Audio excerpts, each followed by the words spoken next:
나 요한은 너희 형제요 예수의 환난과 나라와 참음에 동참하는 자라. 하나님의 말씀과 예수를 증언하였으므로 말미암아 반모라 하는 섬에 있었더니 주의 날에 내가 성령에 감동되어 내 뒤에서 나는 나팔 소리 같은 큰 음성을 들으니 이르되 내가 보는 것을 두루마리에 써서 에베소, 서버나, 버가모, 두아디라, 사데, 빌라델비아, 라오디기아 등 7교회에 보내라 하시기로. 몸을 돌이켜 나에게 말한 음성을 알아보려고 돌이킬 때에 7금촛대를 보았는데 촛대 사이에 인자 같은 이가 발에 끌리는 옷을 입고 가슴에 금띠를 띠고 그의 머리와 털의 희기가 흰 양털 같고 눈 같으며 그의 눈은 불꽃 같고 그의 발은 불뭇불에 단련한 빛난 주석 같고 그의 음성은 많은 물소리 같으며 그의 오른손에 7별이 있고 그의 입에서 좌우에 날쌘 검이 나오고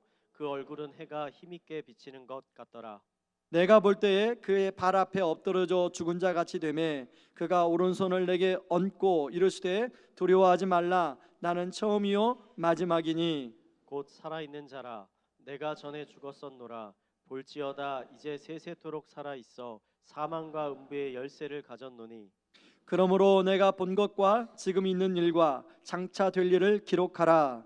내가 본 것은 내 오른손의 7별의 비밀과 또 7금촛대라. 7별은 7교회의 사자요 7촛대는 7교회니라. 아멘.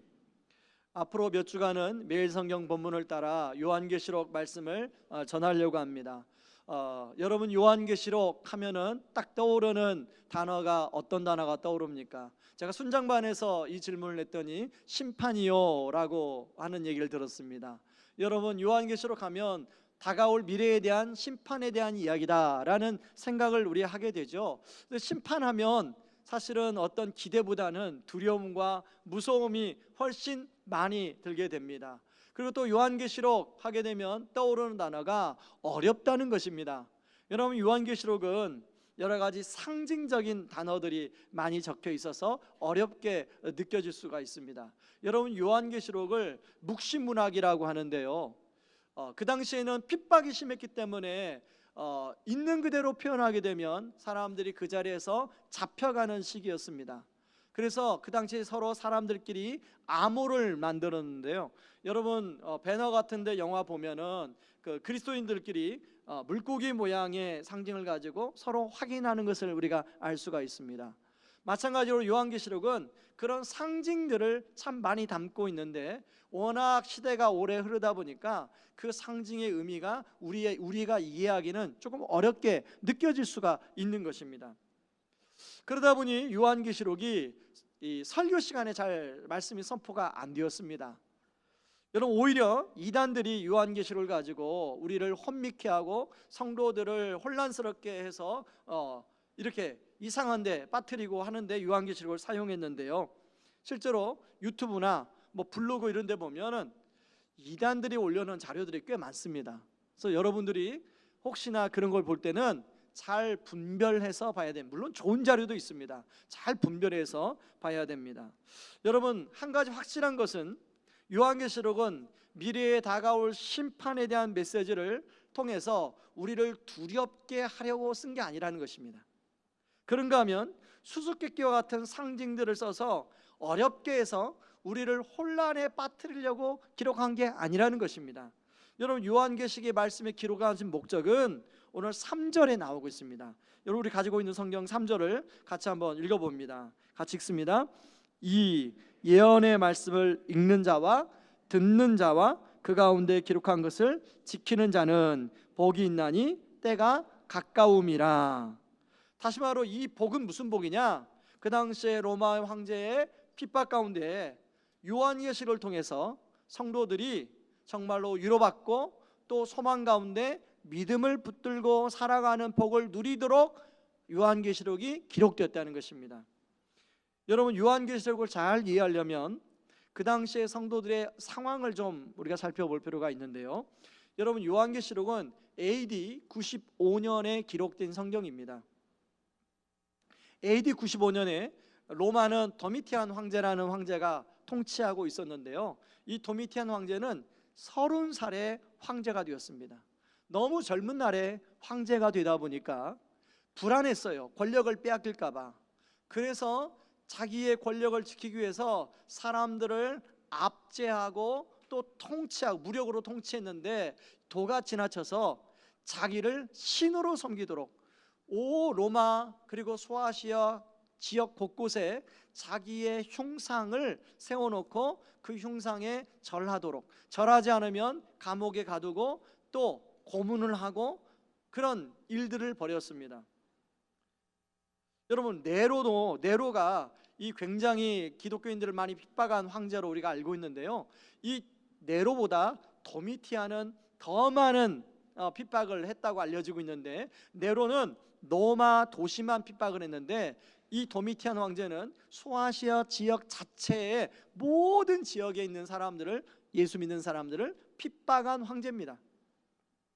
요한 역시 이런 핍박을 받는 사람 가운데 자신도 포함되어 있음을 구절에서 밝히고 있는데요, 이런 구절을 같이 한번 우리 읽어봅니다. 같이 읽습니다. 나 요한은 너의 형제요 예수의 환난과 나라와 참음에 동참하는 자라. 하나님의 말씀과 예수를 증언하였으므로 반모라 하는 섬에 있었더니. 여러분, 이 환난을 예수의 환난이라고 하는데 예수님 때문에 겪는 환난이에요. 요한은 예수님의 말씀을 전하고 또 복음을 전하다가 반모섬에 지금 갇혀 있습니다. 반모섬은 지금은 관광지로 개발이 됐지만 그 당시만 해도 돌로 된 산인데 큰 채석장이 있었습니다. 그래서 로마의 반역죄를 짓는 사람들을 이 채석장에 가서 강제 노동령을 시키는 그런 일을 했어요. 이 요한이 실제로 강제 노동령을 했는지는 잘 모르지만 대부분의 죄인들이 강제 노동령에 동원이 되었기 때문에 요한도 그러지 않을까 생각합니다. 이런 어려운 가운데 주님이 다시 오시겠다고 약속하고 있는데 많은 사람들은 주님이 왜 안 오시나, 왜 이렇게 더디 오시나, 빨리 오셔서 이런 모든 핍박의 상황을 종료시켜 주기를 간절히 원했습니다. 그런 상황 가운데 한 달이 지나고 두 달이 지나고 한 해가 지나고 몇 년이 지나도 주님이 오시질 않는 거예요.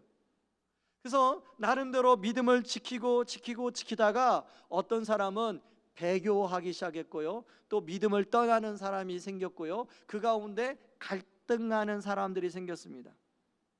그리고 그럴듯한 세상의 조건에 타협하는 사람들이 생겼습니다.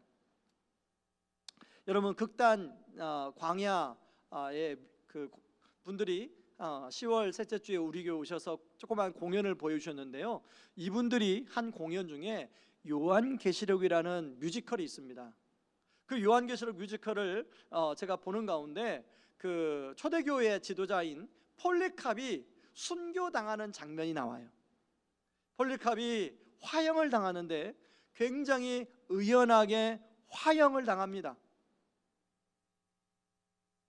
그 옆에 폴리캅의 수제자였던 사람이 폴리캅과 예수님을 부인하고 배교하는 장면이 또 나와요. 저는 그 장면을 보면서 만약에 내가 그 자리에 있다면, 내가 저 자리에 있다면 나는 어떤 반응을 할까 하는 생각을 해보게 되었습니다. 여러분, 오늘날 우리가 살아가는 세상이 사실은 이 정도까지 핍박이 있는 상황은 아니지만 점점 사회가 그런 분위기로 흘러가고 있습니다. 반기독교 정서가 예전보다 훨씬 더 심해지고 있는 상황 가운데 있습니다. 특히 청소년들이나 청년들 같은 경우는 믿음을 떠나는 청소년, 청년들이 정말로 많아지고 있습니다. 여러분, 우리나라 청년들의 복음화율이 몇 프로인지 아십니까? 1.5%밖에 되지 않습니다. 1.5%면 300명 중에 2명꼴입니다. 300명 중에 예수를 믿는 사람이 2명 정도밖에 되지 않는다는 것입니다. 제가 예전에 깜짝 놀란 것은 옥하는 목사님이 소천하셨을 때가 있었습니다. 그리고 옥하는 목사님이 1주년 이렇게 됐을 때 이제 기독교 인터넷에 그런 옥하는 목사님을 추모하는 그런 기사가 나온 적이 있습니다. 그런데요, 제가 그 기사를 보다가 그 밑에 달린 댓글을 보면서 제가 깜짝 놀랐습니다. 온갖 부정적인 댓글이, 비방하는 댓글이 달리는데요, 차마 어떻게 표현할 수 없는 그런 말들이었습니다. 그야말로 사람들은요, 지금이 신핍박 시대에 접어들었다, 이런 얘기를 합니다. 그러다 보니 회사에서나 친구 관계 속에서 자기가 그리스도인이다, 자기가 크리스찬이다 라고 드러내는 사람이 거의 없습니다. 잘 드러내지 않으려고 합니다. 왜냐하면 그걸 드러내봤자 자신에게 피해가 올 수 있다고 생각하기 때문입니다. 그런가 하면 여러분, 세상의 유혹은 얼마나 복잡해지고 교묘해졌는지 모릅니다. 순간순간 이 세상 속에서 믿음으로 살아가는 우리를 여러 가지 유혹들이 우리를 혼란스럽게 만듭니다. 많은 그리스도인들이 세상 속에서 대충 타협하며 살아가지 왜 굳이 그렇게 살아갈 필요가 있느냐라는 이야기를 듣고 살아갑니다. 신앙 양심을 지키는 것, 목사님, 제가 회사에서, 제가 사업장에서 신앙 양심을 가지고 사업하는 게, 직장 생활하는 게 정말로 만만치 않습니다 라는 이야기를 자주 들을 때가 많습니다. 특히 우리가 살아가는 시대가 포스트 모더니즘 시대에 살아가요. 여러분, 포스트 모더니즘의 시대에는 가장 중요하게 여기는 가치가 편안하고 안락한, 그런 남들이 보기에 그런 행복을 추구하는 삶을 가장 중요한 가치로 여기며 살아갑니다. 그런 사람들이 살아가다 보니까 굳이 믿음을 가지고 어렵게 그렇게 불편을 겪으며 살아가는 것이 무슨 의미가 있는가라는 사람들이 점점 많아지고 있더라는 것입니다. 여러분, 자, 그런 속에서 우리 그리스도인 앞에, 저와 여러분 앞에 큰 도전이 있어요. 정말로 끝까지 내가 정말로 믿음의 순수성과 순결성을 가지고 지키고 살아가야 되나, 아니면 그냥 대충 한 발은 여기다 걸치고 한 발은 여기다 걸치고 그냥 살아가야 되나 라고 하는 그런 갈등의 그런 선에 서 있는 것이 우리의 현실입니다. 그런데 여러분이, 우리가 여기서 한 가지 알아야 될 사실이 있어요. 그런 갈등 속에서 정말로 세상의 어떤 그런 편함과, 그리고 세상과 타협하며 그렇게 어떤 세상에 좋아 보이는 것을 살아가는 것이 정말로 우리 인생에 의미 있고 가치 있는 인생인가 하는 것이, 여러분, 그것을 알려면 여러분, 우리가 좀 구약으로 가볼 필요가 있습니다. 여러분, 창세기 13장 10절 말씀을 같이 한번 볼까요? 제가 인용해 왔습니다. 같이 한번 보시죠. 제가 롯을 통해서 좀 살펴보려고 하는데 같이 읽습니다. 이에 롯이 눈을 들어 유다인 지역을 바라본즉 소알까지 온 땅에 물이 넉넉하니 여호와께서 소돔과 고모라를 멸하시기 전이었으므로 여호와의 동산 같고 애굽 땅과 같았더라. 자, 이 말씀 전에 무슨 내용이 나오냐면, 이제 롯은 아브라함의 조카입니다. 그래서 하란을 떠날 때 약속의 땅을 향하여 아브라함과 조카 롯이 함께 떠납니다. 그런데 아브라함과 롯이 목자 사이 갈등이 일어나서 이제 아브라함과 롯이 갈라지게 되는데요, 롯이 선택한 땅이 바로 이 소알 땅입니다. 그 다음 말씀을 한번 보여주세요. 근데 뭐냐면 이 소알 땅 바로 옆에 붙어있는 땅이 소돔 땅인데요, 소돔 땅은 어떤 사람들이 살고 있어요? 여호와 앞에 악하고 큰 죄인이 살고 있었어요. 자, 롯이 처음에 이 소돔 땅을 볼 때는 물이 넉넉하고 에덴 동산 같고 정말로 애굽 땅과 같은 그런 기름진 곳으로 보여고 선택을 했습니다. 근데 막상 가보니까 거기는 어떤 사람이 살고 있어요? 거기는 여호와 앞에 악한 죄인들이 살고 있다는 거예요. 자, 여러분들이 자녀를 키울 때 뭐라고 항상 당부합니까? 뭐라고 당부합니까? 특별히 청소년들 뭐라고 당부합니까? 누구누구랑 놀지 마라. 걔랑 왜 그렇게 말합니까? 걔랑 놀면 우리 자녀도 걔에게 영향을 받기 때문에 그렇게 말을 할 때가 있지 않습니까? 저는 나중에 알았는데요, 그 누구누구랑 놀지 마라가 그 우리 애가 거기 있더라고요. 나중에 알았어요. 야, 이게 사람마다, 나도 우리 애한테 누구누구랑 놀지 말라고 하는데 뭐 다른 엄마들도 누구누구랑 놀지 말라고 하는구나. 여러분, 우리가 그렇게 얘기한 이유가 그 같이 놀게 되면 여러 가지 안 좋은 영향을 받으니까 그런 거 아니겠습니까? 자, 그런데요, 그러면 깨닫고 돌아와야 되잖아요. 자, 창세기 14장을 한번 보세요. 창세기 14장 11절 12절 말씀 같이 한번 보겠습니다. 내 왕이 소돔과 고모라의 모든 재물과 양식을 빼앗아 가고 소돔에 거주하는 아브라함의 조카 롯도 사로잡고 그 재물까지 노략하여 갔더라. 여러분, 창세기 14장을 읽을 때는 저자가 강조하는 게 있는데 재물을 강조합니다. 다시 보여주세요. 여러분, 그냥 읽었는데 11절에도 재물과 양식이 나오고 12절에도 롯과 함께 따라오는 단어가 재물입니다. 그러니까 롯이 어떤 삶을 추구했냐면, 롯은 재물을 따라 편안하고 안락한 삶을 끝없이 추구하고 있다는 것을 볼 수가 있죠. 자, 결국은 이 소돔 땅에 갔던 롯이 포로가 됩니다. 그돌라올의 동맹군의 연합군의 포로가 돼요.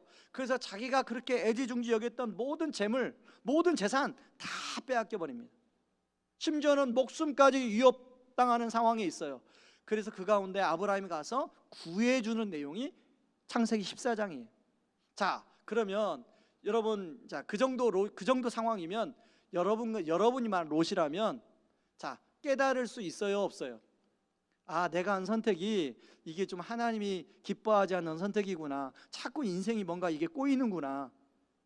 자, 그러면 롯은 아브라함한테 돌아와야 돼요. 근데 롯은 끝까지 소돔 땅에 삽니다. 자, 그랬던 롯에게 어떤 결과가 벌어지는지 창세기 19장을 한번 가보겠습니다. 19장을 보여주세요. 같이 한번 읽겠습니다. 여호와께서 하늘 곧 여호와께로부터 유황과 불을 소돔과 고모라에 비같이 내리사 그 성들과 온 들과 성에 거주하는 모든 백성과 땅에 난 것을 다 엎어 멸하셨더라. 이 소돔이 여호와 앞에 큰 죄인들이 사니까 하나님이 참다가 소돔을 불로 멸망시키는 그런 내용이 바로 창세기 19장이에요. 그 자리에 누가 있었어요? 거기 누가 살고 있었어요? 바로 롯이 살고 있었어요. 창세기 19장에 보면 롯이 가까스로 거기에서 하나님의 구원을 받고 빠져나오는데요, 아내는 나오다가 소금 기둥이 됩니다. 그리고 두 딸과 가까이 빠져나온 롯은 굴에 거하고 모든 걸 다 잃어요. 그동안에 자기가 만들어 놓은, 축적해 놓은 자신의 삶을 보장해 줄 거라고 생각했던 모든 걸 다 잃어버립니다. 여러분, 결국은 과연 편안하고 그렇게 안락한 삶을 추구했던 롯의 인생의 결과는 어떻게 이루어집니까? 여러분, 우리의 인생은 사실은 우리 인생은 짧게 한 10년 단위로 우리 인생을 평가할 수가 없습니다. 우리 인생의 최종적인 평가는 마지막에 이루어집니다. 주님이 오시거나 우리가 주님 앞에 갈 때 우리의 인생의 진정한 평가가 거기서 이루어지기 시작합니다. 자, 그런 상황 속에서 많은 지금 초대교회 성도님들이 갈등하고 있는 것입니다. 내가 여기에서 타협하며 편안한 삶을 살 것인가, 여기에서 내가 믿음을 지키며 삶을 살 것인가. 이런 갈등 속에 있는 성도들에게 하나님은 요한계시록 말씀을 통해서 다시 한번 말씀하는데요, 여기서 우리가 이런 질문을 던질 필요가 있습니다. 누가 인생과 세상을 주관하는가? 누가 인생과 역사를 주관하는가? 여러분, 오늘 4절 6절에서는 인생과 역사를 주관하시는 분을 자세히 소개하고 있는데 같이 한번 우리 읽어보시죠. 여러분 성경으로 같이 읽어보겠습니다. 우리 4절 6절 말씀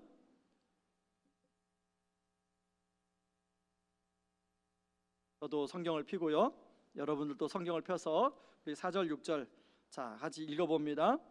요한은 아시아에 있는 7교회에 편지하노니 이제도 계시고 전에도 계셨고 장차 오실 이와 그의 보좌 앞에 있는 7영과 또 충성된 증인으로 죽은 자들 가운데에서 먼저 나시고 땅의 임금들의 머리가 되신 예수 그리스도로 말미암아 은혜와 평강이 너희에게 있기를 원하노라.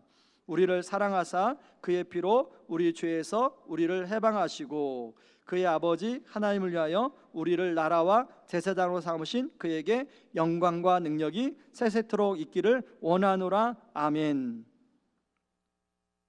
여기 5절에 보면 요한이 예수님을 이야기하는 내용이 나옵니다. 뭐라고 나오냐면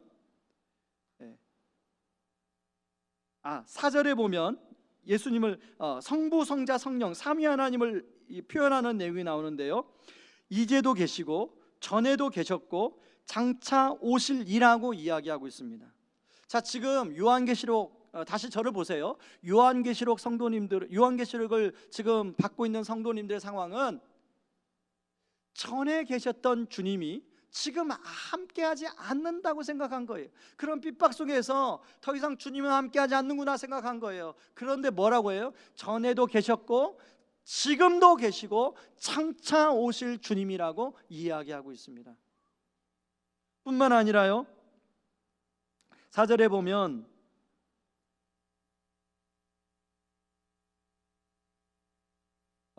성령을 7영을 가졌다고 이야기하는데 이 7은 완전수를 이야기합니다. 그래서 완전하신 성령님, 이 완전하신 성령님은 바로 지금도, 지금의 핍박 속에 있을 때도 여전히 우리와 함께 하시는 성령님을 의미합니다. 그리고 예수님을 뭐라고 소개하냐면 죽었지만 가장 먼저 부활하셔서 지금도 세상의 왕들을 다스리시는 분이라고 이야기하고 있습니다. 여러분, 로마 황제의 핍박 가운데 위축될 대로 위축된 성도들에게는 바로 이 삼위 하나님의 표현은 굉장히 큰 격려가 되었을 것입니다. 성도들 가운데는 핍박이 언제 끝날지, 예수님이 다시 온다고 했는데 오긴 오는 건지. 여러분, 요한계시록 그 뮤지컬에 보면요, 재밌는 노래가 나오는데 오긴 오나라는 제목이 있어요. 오긴 오나? 그분이 오긴 오나? 에이, 안 올 거야. 안 오잖아. 오긴 오나? 여러분, 예수님이 다시 오신다고 했는데 요한계시록 성도들한테는 예수님이 안 오시는 거예요. 오긴 오나? 진짜 오는 건가? 그런 성도들에게 요한은 정말로 하나님이 다시 오실 분이라고, 다시 오셔서 지금 모든 세상의 왕을 통치하고 다스리실 하나님이라고 이야기하고 있습니다. 이 말씀을 하면서 아마 요한은 이런 마음이었을 거예요. 사랑하는 여러분들이요, 여러분들은 이 강력하신 하나님을 다시 바라보시기 바랍니다. 이 하나님이 우리 눈에 보이지 않지만 바로 여러분들과 함께 있습니다. 이 하나님이 여러분들을 보호하십니다. 이 하나님이 여러분들의 인생을 이끌어 가실 것입니다. 여러분, 초대교회 성도들만 그런 것이 아니라 여러분, 우리가 삶 속에서 살아가는 우리들 역시도 정말로 하나님이, 내가 믿는 하나님이 내 인생 가운데 정말로 함께 하시나? 라는 의심이 들 때가 있지 않습니까? 과연 이 거대한 세상의 흐름 앞에 내가 신앙을 가지고 살아간다는 것이 무슨 의미가 있는가? 어떤 분들은요, 저한테 와서 목사님, 신앙의 양심을 가지고 지키고 살아가는데요, 제가 이번에 이런 손해를 봤어요. 내가 직장에서 내가 믿음대로 살아가는데 내가 직장에서 이런 어려움을 겪었어요 라고 호소하는 사람들이 종종 있어요. 그럴 때마다 목사님, 저는 이제 그만 믿음을 포기하고 세상과 그럭저럭 타협하며 그냥 살아가고 싶은 마음이 들어요. 여러분, 우리가 그럴 때마다 바라보아야 할 분이 바로 삼위 하나님이라십니다.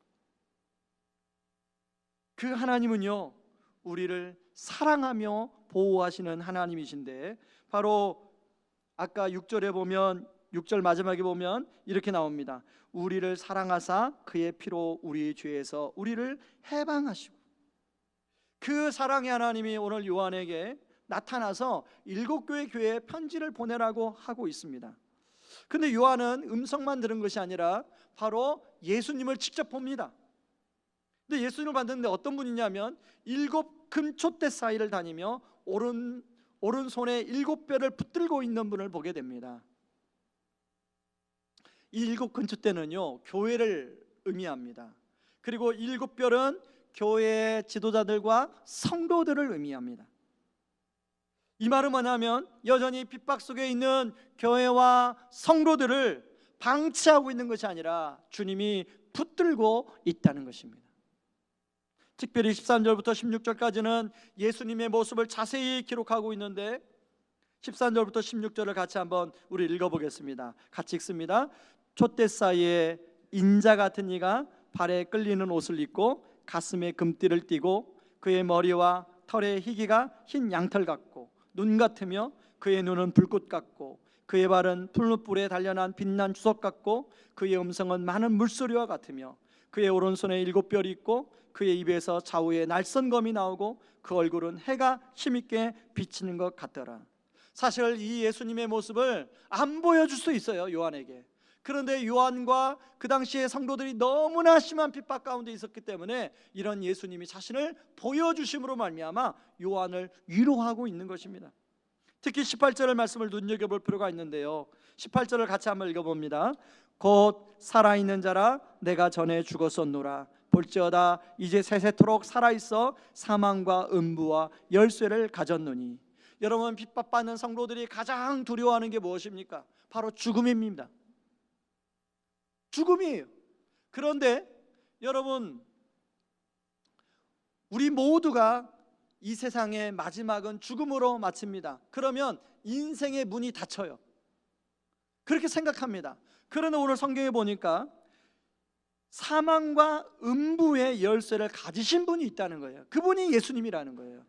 죽음의 문이, 인생의 문이 닫혀서, 죽음으로 인생의 문이 닫혀서 인생이 끝날 거라고 생각했는데 사망과 음부의 열쇠를 가지신 분이 열쇠로 그 문을 열어주세요. 그리고 주님이 부활하신 것처럼 우리를 주님이 부활시키신다는 것이죠.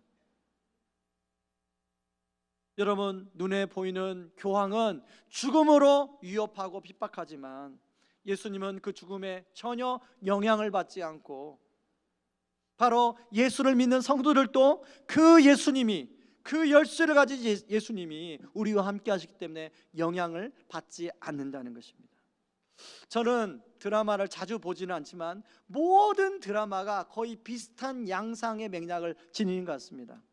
가끔 보게 되면 이 주인공이 있고 주인공의 반대편에 서는 사람들이 있습니다. 그 드라마에서 보면 주인공이 맨날 당해요. 주인공이 맨날 당해요. 제가 막 그 드라마를 보다가 막 답답해서, 야, 막 나 같으면 달려들 텐데 맨날 당해요. 막 맞으면 맞고 그게 당해요. 그런데요, 하나같이 모든 드라마가 마지막 화를 잘 봐야 돼. 마지막 화에 보면 늘 반전이 일어납니다. 그동안 당했던 주인공의 그 주인공의 반대편의 실체가 다 온 세상에만 다 공개가 되고요. 그리고 주인공은 그로 인해 보상을 받습니다. 그리고 드라마가 종영됩니다. 여러분, 저는 우리가 살아가는 믿음의 삶도 마찬가지라고 생각합니다. 우리가 살아가는 믿음의 삶 속에서 때로는 믿음을 지키고 살아가는 것이 늘 세상이 우리를 이기는 것 같아요. 늘 나는 세상 속에서 패배자처럼 느껴져요. 그러나 여러분, 기억해야 할 게 있습니다. 주님이 오시는 날 대역전의 드라마가 펼쳐집니다.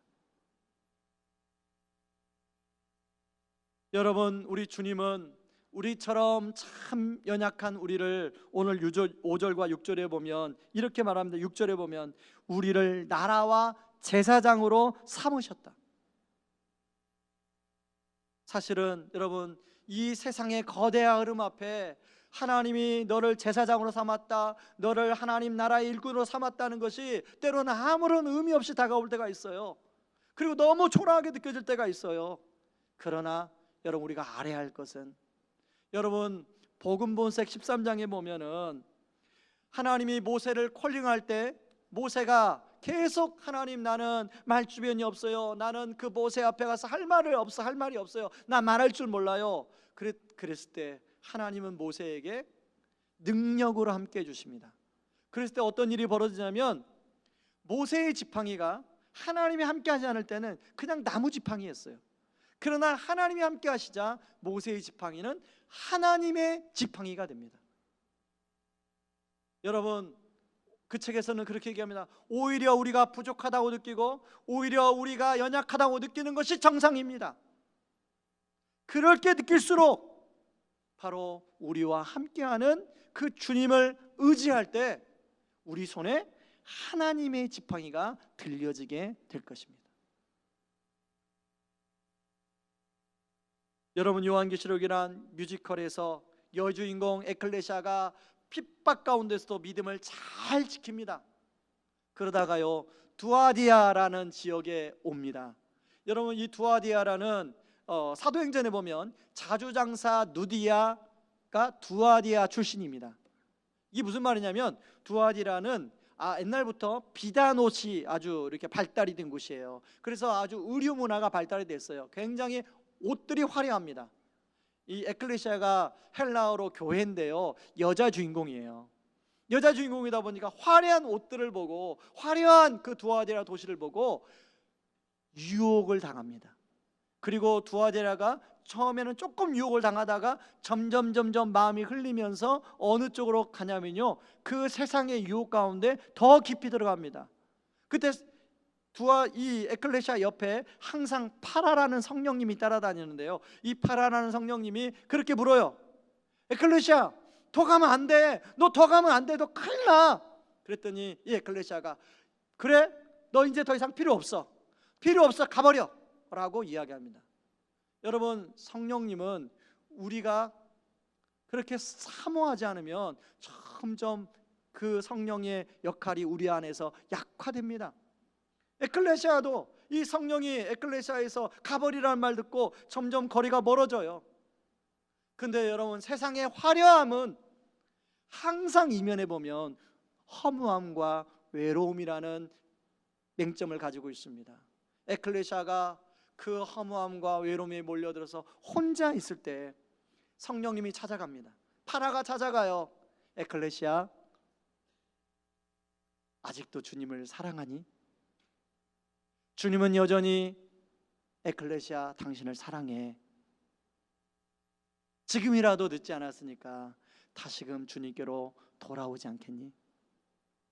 에클레시아, 여전히 주님을 사랑해? 주님은 여전히 에클레시아, 너를 사랑해. 변함없이 지금 너의 이 모습에도 사랑해. 그러니까 주님께 다시 돌아와.